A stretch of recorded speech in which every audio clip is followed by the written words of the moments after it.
Bonjour à tous. Je vais vous présenter comment utiliser Global Exam dans le cadre de ces nouveaux parcours. On les appelle LV2 parce que normalement, ce sont donc les autres langues secondaires différentes de l'anglais, comme l'allemand, l'espagnol, le portugais, l'italien. Il y aura un certain nombre de personnes quand même qui font une extension de l'anglais en plus des cours qu'on vous organise cette année. Et donc, on considère aussi que ces extensions, on les appelle aussi LV2, même si ça reste en anglais. Mais de toute manière, vous allez vous retrouver sur la plateforme Global Exam.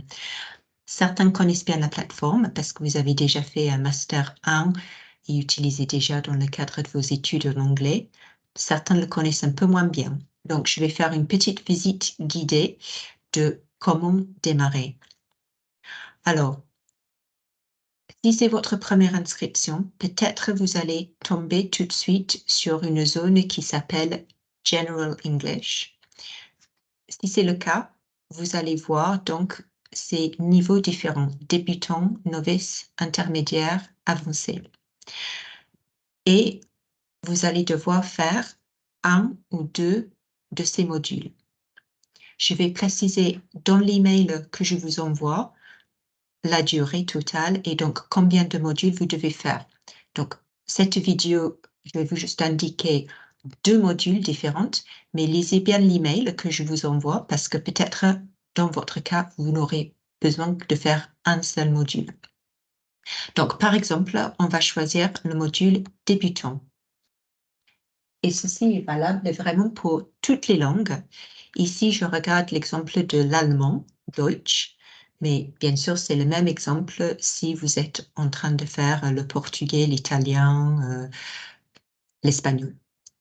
Donc, on est au milieu, donc on a commencé le parcours débutant, donc c'est le niveau A1.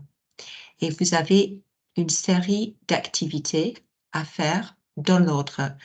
On commence avec celui-ci qui est disponible, les autres sont grisés et au fur et à mesure, vous allez continuer à faire les activités jusqu'à la fin. Après, vous allez voir, il y a une validation. Et en fait, là, ça vous permet de, comme vous avez fait la validation, d'aller du niveau 1 à niveau 2, du niveau 2 à niveau 3, niveau 3 à niveau 4, niveau 4 à niveau 5, et enfin faire une certification. Donc, je descends la page et on voit la même chose. On a tous ces étapes à faire et la certification à la fin. Tout est grisé parce que pour ces modules, on doit les faire dans l'ordre. Donc, ça, c'est pour démarrer. Vous pouvez à tout moment retourner à la page d'accueil de votre compte et vous avez d'autres choses qui peuvent être utiles en complément, grammaire, vocabulaire, expression. Ici, c'est toujours l'exemple avec l'allemand, mais c'est la même chose encore pour l'espagnol ou pour l'italien ou pour le portugais. Donc, vous pouvez aller regarder, vérifier d'autres choses si vous avez besoin de encore travailler, consolider quelque chose. Mais en fait, vous avez aussi votre compteur de temps ici, mais pour cette fois-ci, pour ce module, en fait, on ne va pas compter le temps. On ne va pas vous demander de faire 20 heures sur la plateforme ou 25 heures ou 30 heures. En fait, tout ce qu'on va vouloir demander, c'est, donc je reclique sur ici, continuer, je vais revoir mon parcours à faire. L'objectif, en fait, c'est de bien terminer ce module et faire la certification à la fin. Quand vous avez terminé votre premier module, vous allez devoir faire donc un deuxième. Comment faire un deuxième? Bon, vous cliquez sur Parcours. Pour l'instant, en fait, j'ai rien fait. Donc, je vois mon parcours qui est actif. Je dois faire mon premier parcours.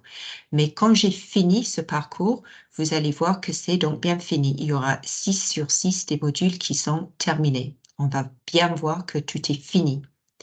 Et ensuite, on va choisir donc un nouveau parcours.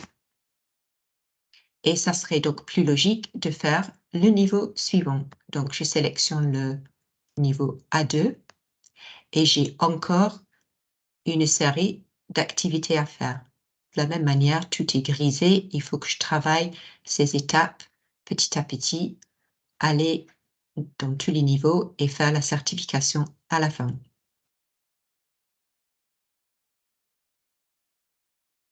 Donc ça, c'est un exemple de comment on peut faire. Alors, juste une dernière chose, c'est que peut-être, moi, je suis allée directement vers la partie générale. Il y a certains d'entre vous, bien sûr, qui ont utilisé Global Exam régulièrement pour préparer le TOEIC, pour faire d'autres activités en anglais. Donc, en fait, bien sûr, si vous vous connectez à votre compte Global Exam et vous vous retrouvez tout de suite dans la partie TOEIC ou Business English, bien sûr, vous allez devoir chercher l'autre langue. Donc, vous allez devoir chercher la partie ici qui s'appelle Général. Donc, peut-être vous allez avoir besoin de faire ça. Cliquez sur Général et donc vous allez tomber sur votre tableau de bord. Si vous êtes encore un petit peu perdu, cliquez sur Parcours. D'accord? Alors, vous pouvez donc faire le parcours qui est proposé. Donc ici, je suis donc sur le niveau A2, mais probablement vous allez arriver directement sur cette page. C'est vous, en fait, en fonction de vos connaissances, c'est vous qui décidez où commencer. Peut-être vous êtes débutant, donc vous allez faire A1 et le deuxième module sera A2. Peut-être vous êtes un niveau intermédiaire, donc vous allez faire B1 et plus B2. Et bon, la seule autre combinaison possible, c'est que vous êtes un peu pré-intermédiaire, vous allez commencer par A1 et ensuite faire B1. Voilà, voici les règles du jeu pour les autres langues. Je vais faire une autre vidéo pour ceux qui suivent l'option de l'anglais. Et je pense que la seule autre chose que je peux signaler, c'est en effet que lisez bien l'email que je vous envoie. Je dis toujours ça, vraiment, lisez bien les emails avec les instructions. Ils sont assez explicites. Je pense que ça doit être clair ce que j'ai écrit dans l'email aussi. Et il y a une seule exception, en fait, pour la langue portugaise, il n'y a pas les 4 niveaux. Donc, en fait, si vous avez choisi le portugais, vos 2 modules seront forcément débutants et novices. Vous n'avez pas le choix, ce sont les 2 modules qui sont disponibles dans la langue portugaise. Donc, bonne continuation et j'espère que ça va être utile et intéressant sur Global Exam.